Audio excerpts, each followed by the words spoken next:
Hello and welcome back. Today on the bench we are winding transformers,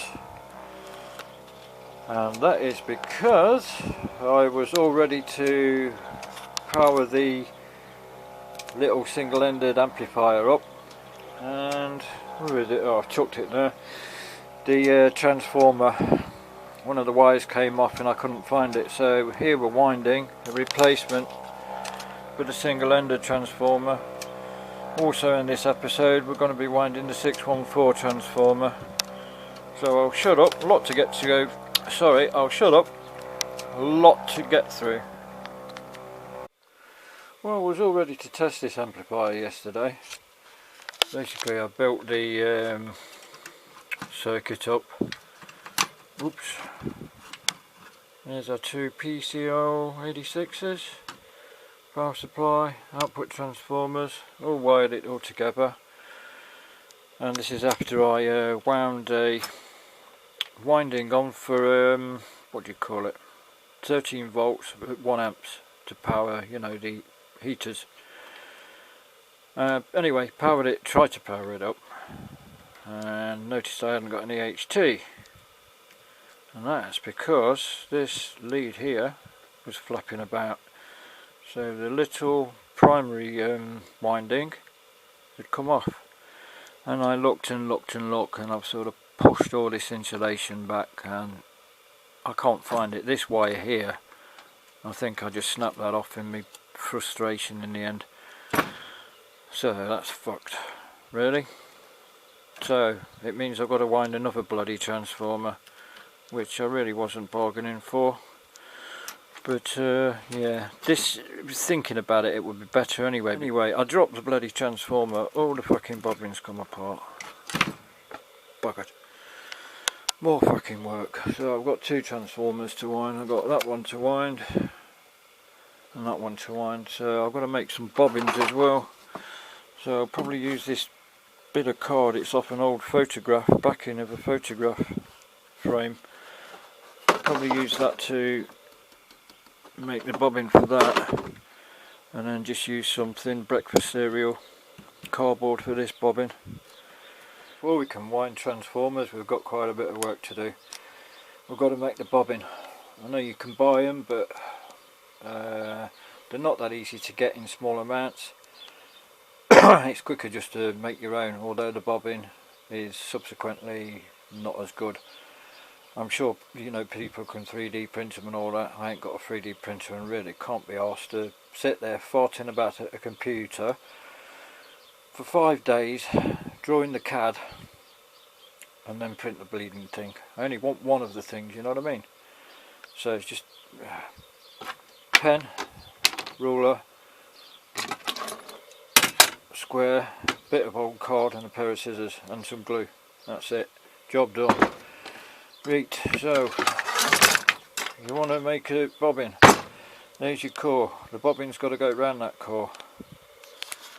So you want what do we want? 4 measurements. You want across that, which if I show you the core, right, this old transformer is the old core. I mean, it's not very accurate, is it? In the old days, what they did make like this sort of cardboard sort of rectangle.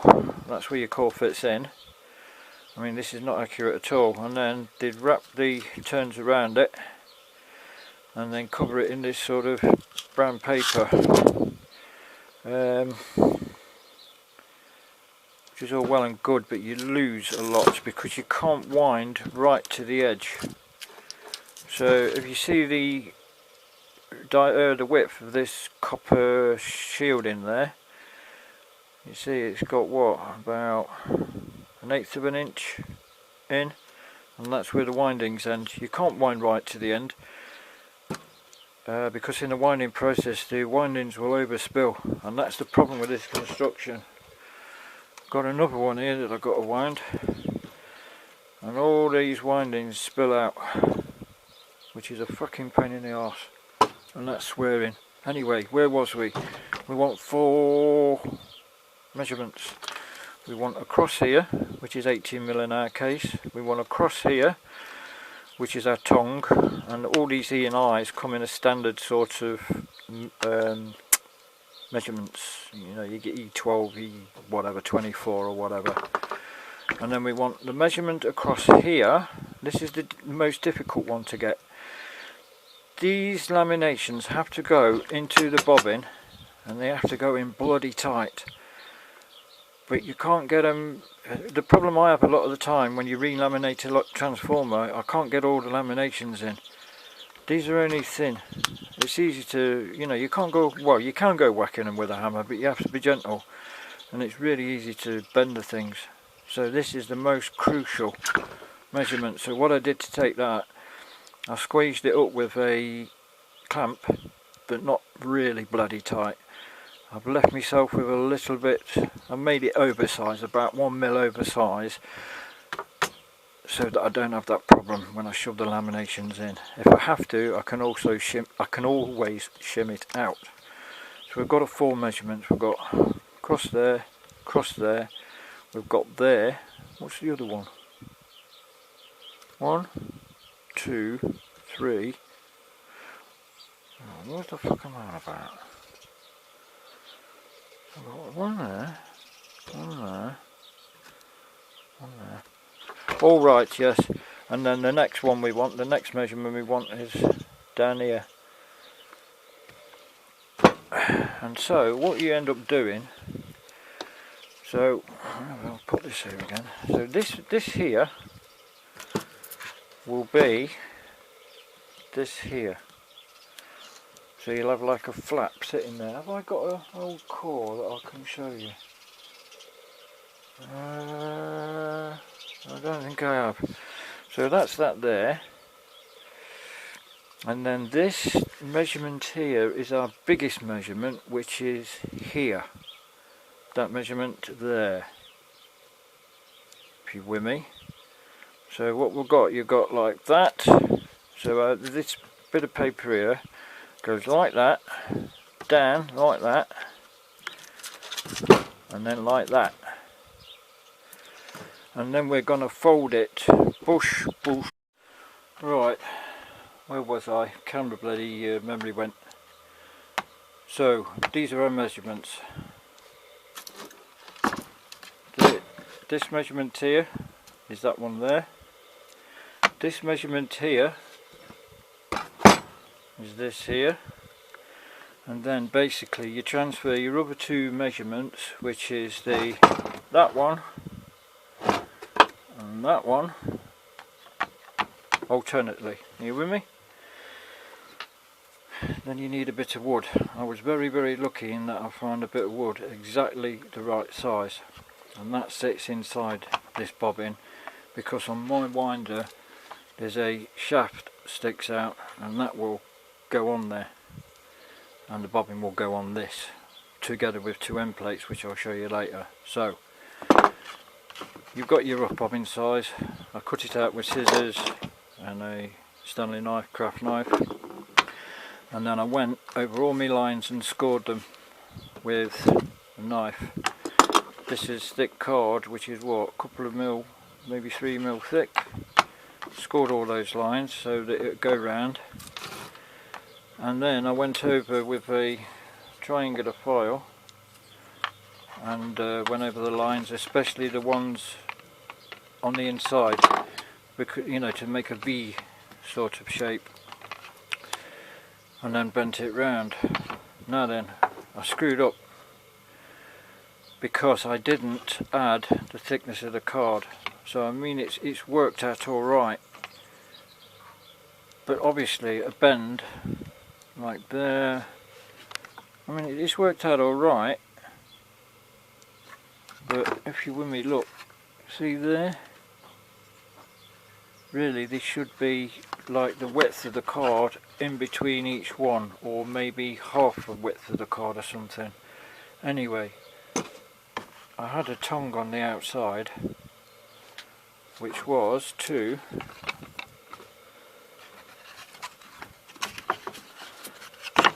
stick over there, if you're with me, to go and stick on here, but that's give us a bit of leeway. I mean, we've got a gap, but I'm not bothered. As long as this core is right, then that's fine. And then I'll just use some tape to stick that, and then we've got to bend these wings up like that, so that will give our thing there. I'll do it and you'll see what the bloody I'm talking about. One thing I forgot to mention, and where I've screwed up in the past, is that the former here has to be square. The edges have to be square. What I've done in the past is to knock these edges off, and then that's caused me great problems when I've come to put in the core. This is square, so what happened in the past when I made a former, put the laminations in, and because when you, this is not too bad, this is thick card, but with thin card the wire goes on at quite a tension, quite a high tension, and if you've got round profiles there, the wire will follow that, not the former. So what happened was that when I put the laminations cut in to the primary winding. Scrap. So yeah, your profile's got to be square. Put a bit of tape on there just to hold it together. The windings will hold it all together that way anyway, but what I should do, I shall put some more insulating tape anyway to reinforce these corners, and then I'll go and do that, and then we'll bend them buggers up. Now then, when you bend them up, the problem is you haven't, with a plastic former, these bits here will be filled in because we're going to have a square missing. I just stick them with tape and just don't worry about them particularly. Right, I'll cut like that. See, we've got a square missing. Bugger all we can do about that, apart from put like a rectangle on there with the thing cut out. I'm not sure that's right actually. Anyway, yeah, this is a problem here. I'll sort that out in a minute. We could make a rectangle and glue that on, but the problem is any extra thickness here has to be taken off there. That's only so deep. Any thickness we had here and here has got to be taken off the bobbin, otherwise your laminations won't fit. All this has to be as accurate as possible, which it isn't at the moment. I see we've got a bit of a gap there. I'll sort that out, that's not a worry. Right, I had to just go and bash all these down with a hammer because the length there was higher than our 57. So I just went round with the hammer and give it a good smack round there. So we should be right.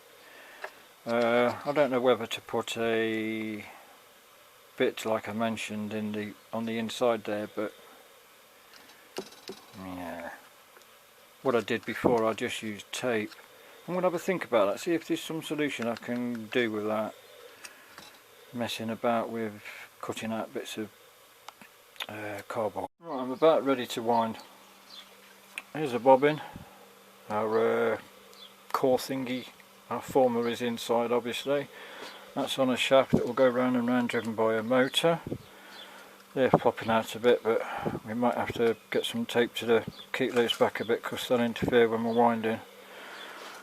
We've got a wire on and it's driven, this is driven by this and this power supply. It is a nuts and bolts winder basically. There's an article in Nuts and Bolts.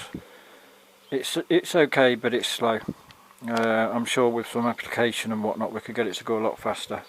Anyway, it uses some software that the bloke who designed it wrote, that it's slow and you have to mess about with it to get it to work. I'll get to that in a minute. To figure out how many windings we want, I'm using this transformer calculation by Silvio Clake. It's very simple. It's alright for this job. Obviously it doesn't take into account a hell of a lot of things like core saturation and things like that. In this case though, we're not running the transformer right to its max. The transformer, well basically what you do, you put in your measurements for your core, that works out how much you got. So we've got 332 VA, or 332 watts. Well, it's more like 333 watts. Put in your primary voltage and then your secondary voltage, click calculate, and then there we go. What I shall do though, I shall put more turns on the primary. I shall overwind it a bit, because I think this is the problem we had last time, not enough turns. So what I'll show you what, I'll come to that bit to figure out whether I've got enough turns further down the line when we've wound the primary. But this is what we've got here. So I've got a HT winding there, a bit over spec'd, 250 milliamps, 350 volts, which will give us 475 volts. So it's going to be 450 volts with option to go up to 475. It won't let you put in 6.3, so we have to put in 7 volts at 3 amps each there for our output stages. So that's 18 turns, but we will have to fiddle about with that.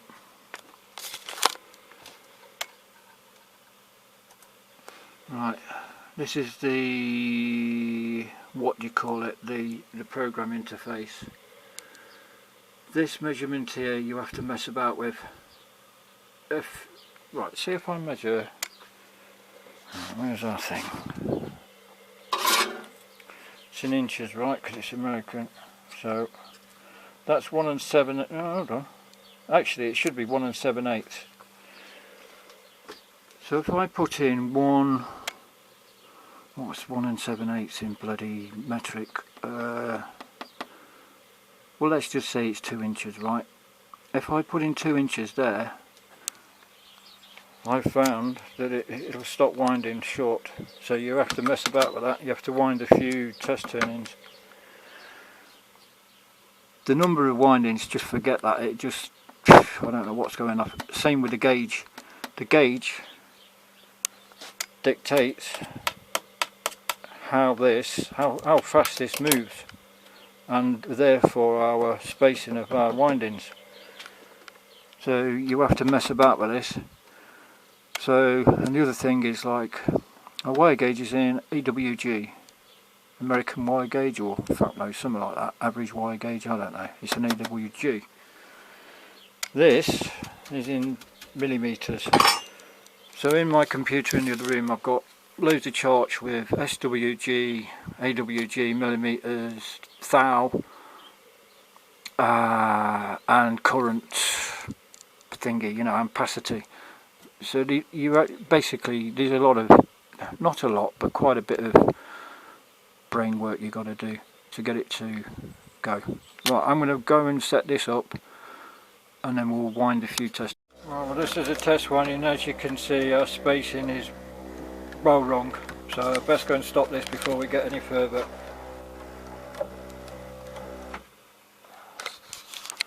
And this is what you find. So you have to jig it about to get this right, to this to align, and then that is the actual gauge. This is 0.63, which equates to 22 gauge. You put 22 gauge in, and that's obviously far too, too wide.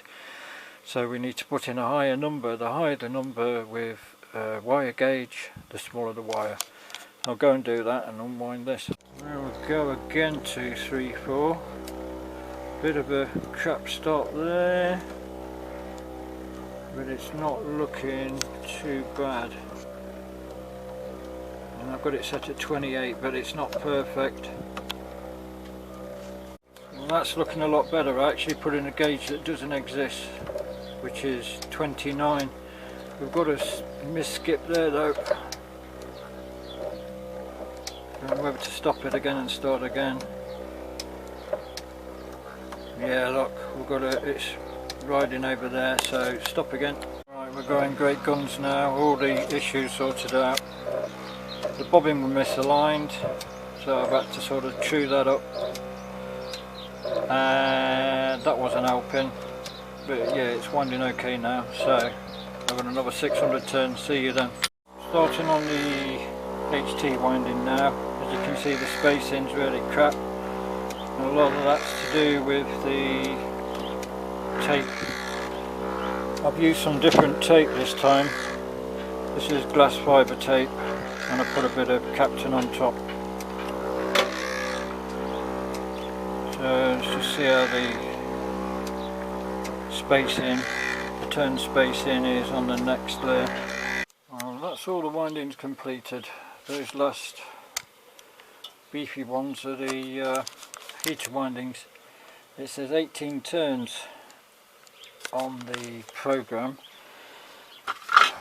I've worked it out that you get 0.37 volts per turn.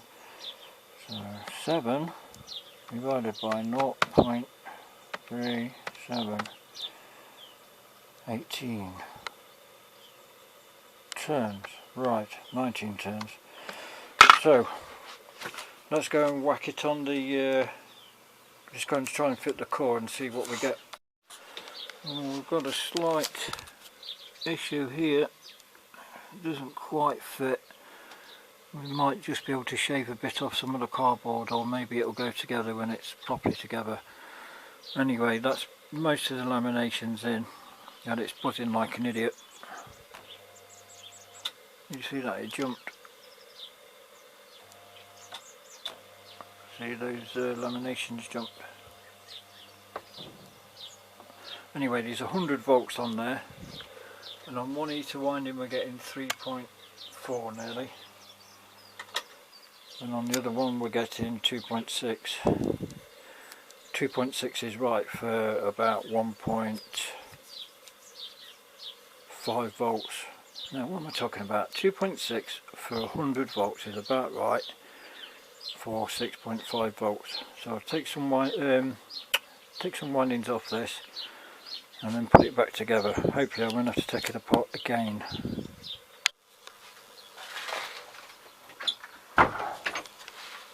Right, we've got a lot of laminations in there. You can see that 6.32 on one of the heater windings, and it is buzzing, but with me just holding it with my fingers, it is buzzing a hell of a lot less than the original, so I'm happy with that. I've had to sort of shave a bit off. This is a thing with making your own, well it is when I do it anyway. We have to sort of body it a bit. So like on the side pieces there, I had to take a layer of this cardboard off to get the buggers to fit without any gaps, but it's, you know, it fits alright.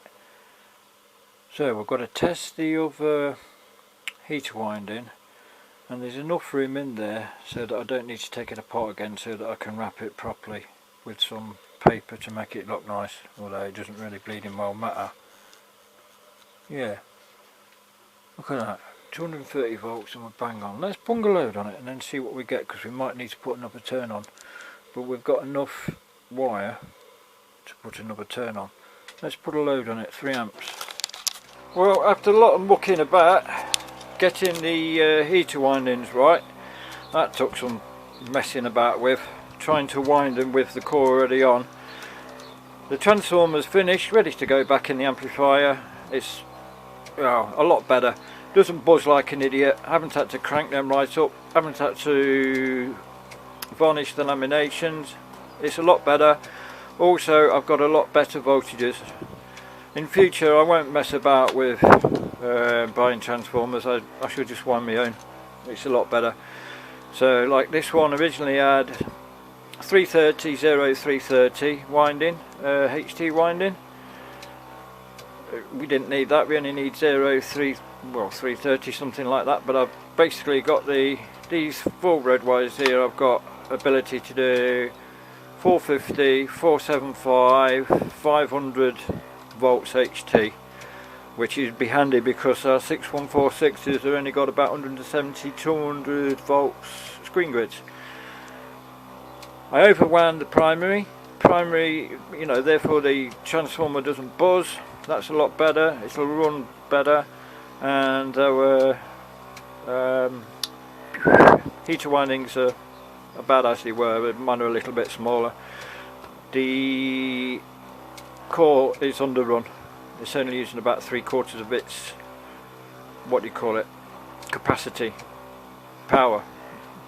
Anyway, got to go out now. I shall crack on with winding the other single-ended transformer. That's all for now. Thanks very much for watching. Thanks very much for watching. Take care of yourselves. Ta-da for now.